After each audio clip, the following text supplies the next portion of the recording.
বাংলাদেশের কোটি কোটি তাওহীদি জনতা তাদেরকে জয় বাংলা করে দিবে। আমাদের ঢাকা বিশ্ববিদ্যালয়ের আসিফ মাহতাব স্যার আমাদের ইসলামী আন্দোলনের অঙ্গ সংগঠন জাতীয় শিক্ষক ফোরামের সেমিনারে এসে তিনি বক্তৃতা দিয়েছিলেন। তিনি পৃষ্ঠা ছিঁড়ে প্রতিবাদ করেছিলেন যে এই দেশ মুসলমানের দেশ, এই দেশের জন্ম হয়েছে ইনশাআল্লাহর উপর, নাস্তিকতাবাদ চাষ করার জন্য এই দেশের মানুষ এই দেশ স্বাধীন করে নাই। এখন ব্রাক তার চাকরি খেয়ে ফেলেছে। আমরা বলি এই দেশে যারা নাস্তিকতাবাদকে প্রমোট করবে, এই দেশে যারা ট্রান্সজেন্ডার মতবাদের পক্ষে দাঁড়াবে, বাংলাদেশের কোটি কোটি তাওহীদি জনতা তাদেরকে জয় বাংলা করে দিবে। জয় বাংলা করে দেওয়ার জন্য প্রস্তুত আছেন সবাই? সুতরাং ব্রাকের বিরুদ্ধে আমাদের বুদ্ধিবৃত্তিক আন্দোলন। ব্রাকের এক নাম্বার বিষয় বিকাশ। যতক্ষণ পর্যন্ত ব্রাক আনুষ্ঠানিকভাবে বিবৃতি না দিবে, এই মতবাদের পিছনে আমেরিকার থেকে আমরা দেখেছিলাম, আমেরিকার একজন মন্ত্রী বলেছেন বাংলাদেশের ট্রান্সজেন্ডার প্রতিষ্ঠা করার জন্য তারা billion billion million dollar invest করেছে। এই টাকা কাদের পেটে আসছে? যারা এই ট্রান্সজেন্ডার মতবাদের পক্ষে দাঁড়িয়েছে, এই ব্রাকই টাকা খেয়ে আমাদের দেশে তারা কি করতেছে? ট্রান্সজেন্ডার আমাদের ছেলেদের পরিচয়, পুরুষ মহিলার পরিচয় মুছে দিয়ে সমকামিতাকে প্রমোট করার জন্য তারা আজকে সহযোগিতা করতেছে। সুতরাং ব্রাককে লালবাতি জ্বালাইতে চান কি চান না? যুবক ভাইরা কথা বলো, ব্রাককে লালবাতি ওই আপনারা আসেন না আমার লোকে নাই, ব্রাককে আপনারা লালবাতি জ্বালাইতে চান কি চান না? ব্রাকের লালবাতি জ্বলুক আমরা চাই কি চাই না?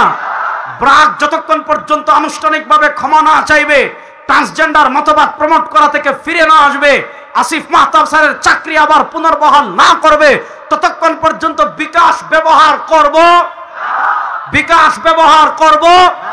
বিকাশ লেনদেন করব, বিকাশে কোনো লেনদেন করব ইনশাআল্লাহ। ওয়াদা করব, বলেন করব। বিকাশে কোনো লেনদেন করব। সিলেটে গিয়ে আড়ংয়ের শোরুমে কোনো পাঞ্জাবি বা কোনো জামা কিনব, বলেন কিনব। ব্রাক ব্যাংক অ্যাকাউন্ট থাকলে ক্লোজ করে দিবেন কালকে গিয়ে। আরেক কাজ করবেন, আড়ঙ্গে যাবেন। হেরা তো ট্রান্সজেন্ডারকে প্রমোট করতেছে না, যুবক ভাইরা আড়ঙ্গে যাইবা, গিয়ে বলবে এই জামার দাম কত? বলবে 10,000। আপনি 100 টাকা দিবেন, দিয়া বলবেন 100 টাকা দিছি তো, ওই 100 টাকাটা মনে মনে 10,000। ঠিক আছে না ইনশাআল্লাহ? কারণ পুরুষ যদি মনে মনে মহিলা ভাবলে মহিলা হয়ে যায়, মহিলা যদি মনে মনে পুরুষ ভাবলে পুরুষ হয়ে যায়। ওই কর্তব্যেরা, তাহলে 100 টাকাকে মনে মনে 10,000 টাকা ভাব। 100 টাকাকে গিয়ে 10 টাকার 10টা নোট দিবেন, দিয়া বলবেন যতটা 10-15টা পাঞ্জাবি কিনবেন, কিনে বলবেন দাম কত, বিল কত, এত টাকা। ছেঁড়া 10টা নোট দিবেন 10 টাকা, ছেঁড়া 4টা নোট দিবেন 2 টাকা, ছেঁড়া 20টা নোট দিবেন 30 টাকা, 20 টাকা দিয়া বলবেন এই সব টাকা যত দাম হয়েছে মনে মনে আপনারা ধরে নেন। কারণ আপনাদের কাছে তো মনের পরিচয় বড় পরিচয়। ওই যে বেদাতিরা কয় না, মাজার পূজারীরা কয় না যে মনের পর্দা বড় পর্দা, এই মাজার পূজারীদের আরেক ভাই হইল যারা মনের পরিচয়কে বড় পরিচয় করে দেয়, যারা মনের পরিচয় দিয়ে এই দেশ থেকে ইসলামকে বিতরণ করবে। আমরা মনে মনে না, এই দেশ থেকে আপনাদেরকে তাড়িয়ে দিব ইনশাআল্লাহ।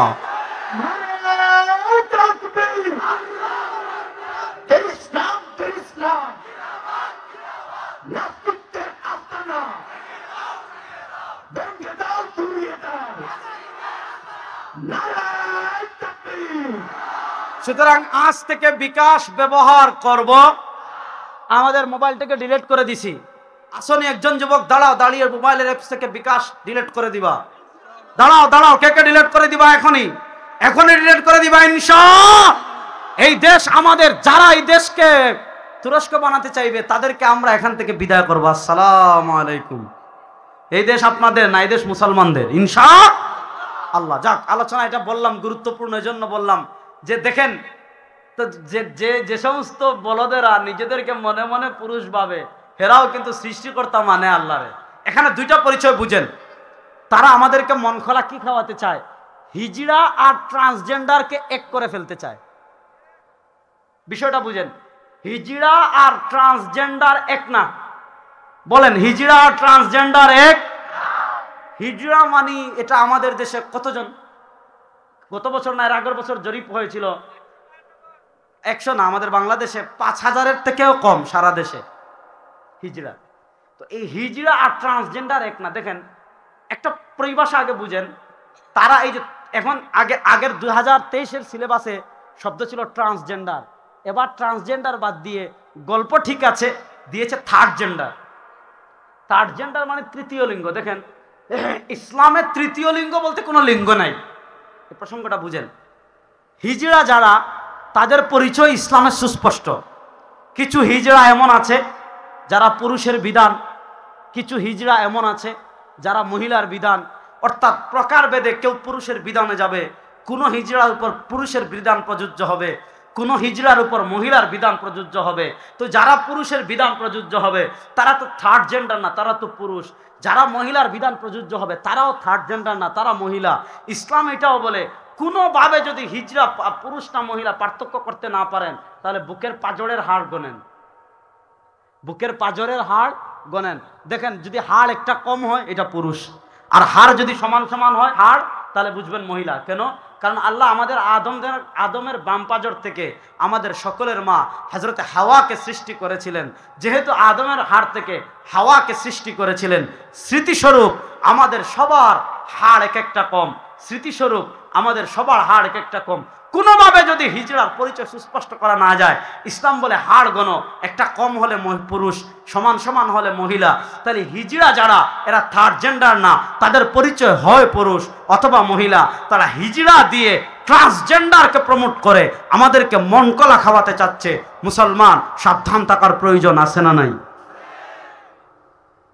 তো এই যেগুলো মনে করে থার্ড জেন্ডারে বিশ্বাসী, হেরাও তো কয় রব আল্লাহ, হেরাও বিপদে পড়লে ডাকে কারে? আল্লাহরে। কিন্তু তাদের এই ডাকা বললেই তারা ইমানদার হয়ে যাবে না। আলোচনা এখান থেকে গিয়েছিল, ভালো করে বুঝেন। একটা হলো আল্লাহর অস্তিত্বের শিকার, ওই নাস্তিকদের কথা বলছিলাম। মনে করেন 5টা নাস্তিক, মুরগি কবির,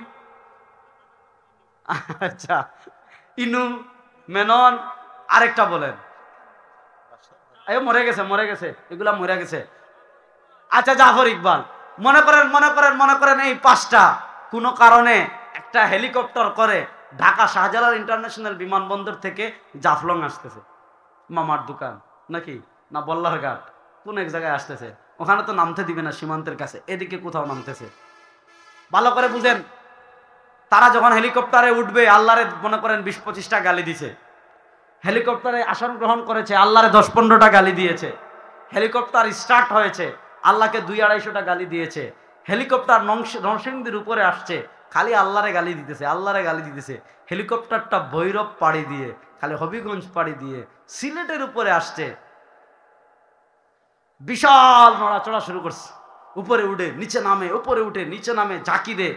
হেলিকপ্টার পাইলট বলতেছে আমি বুঝতে পারছি না কারণ কি, আমাদের হেলিকপ্টারের যান্ত্রিক ত্রুটি দিকে দেখা দিয়েছে, কিছুক্ষণের মধ্যেই আমাদের হেলিকপ্টার ক্র্যাশ করবে, কিছুক্ষণের মধ্যেই আমাদের হেলিকপ্টারে আগুন ধরে যাবে। এখন যার ডাকার প্রয়োজন তারে ডাকেন।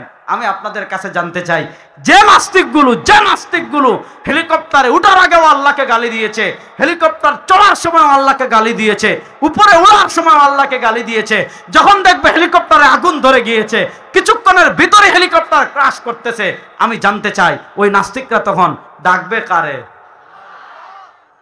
আর আসতে বলেন।